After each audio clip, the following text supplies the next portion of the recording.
So we just got news that Chris Godwin is not going to be playing in the preseason practices, at least early on. And that kind of tracks with the injury he had. He had a really severe, really kind of gruesome ankle dislocation that happened on the field last season. A lot of you probably saw the video. What happened to him specifically is he fractured that fibula bone right there.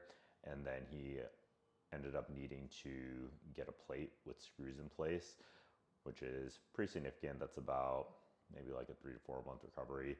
In addition to that, he also injured this deltoid ligament right here, and reports are that that had to be repaired. That's about a 5 to 6 month recovery. And then another report said that he also had high ankle ligament sprains, as highlighted over there. When that's repaired as well, that can be another 5 to 6 months. So all in all, 5 to 6 months total, but when you put all of them together, that prolongs the rehab there. So that realistically puts him out to about 9 to 12 months to get, well, 6 months to get back to high level movement, but 9 to 12 months to get back to high level football activity.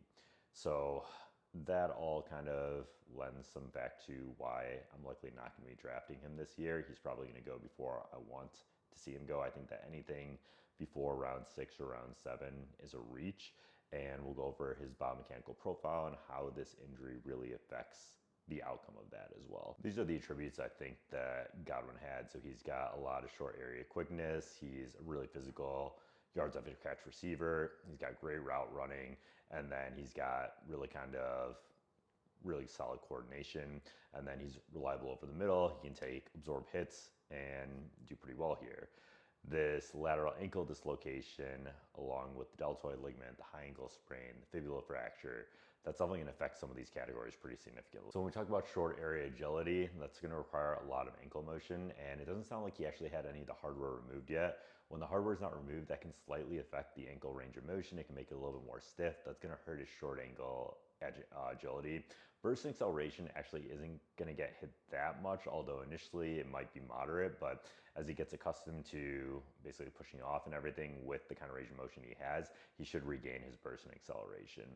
Now, yard after catch ability, like we talked about before, he's going to have to become confident in that ankle joint, and that's going to really kind of affect that short ankle agility, which is going to pretty much make him a little bit worse at the yard after catch ability on reception. So I think that's going to be kind of an issue. Route separation, also until he regains the burst, that's still going to be about a moderate issue as well. The one thing that's really not going to take any kind of hit is his catch point reliability. So his hands aren't changing, his vision isn't changing, and his knowledge of the playbook isn't changing. He's an elite route runner, and he's going to be able to get into the position to make the catch, in my opinion. It's just afterwards, I think that that's going to take a pretty big.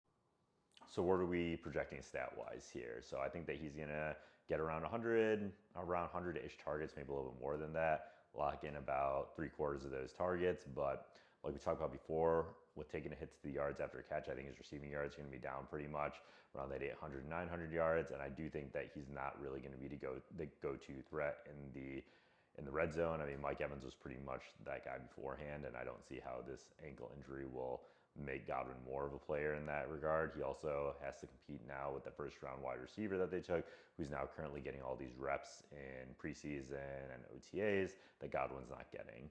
So we're looking at this 10 to 11 points, and I think that that's a pretty reliable guess. I think that Godwin's going to be a good plug and play flex, wide receiver 3. He might occasionally go off and give you wide receiver 1 numbers, and towards the end of the season, he might get into that consistently wide receiver 2 range.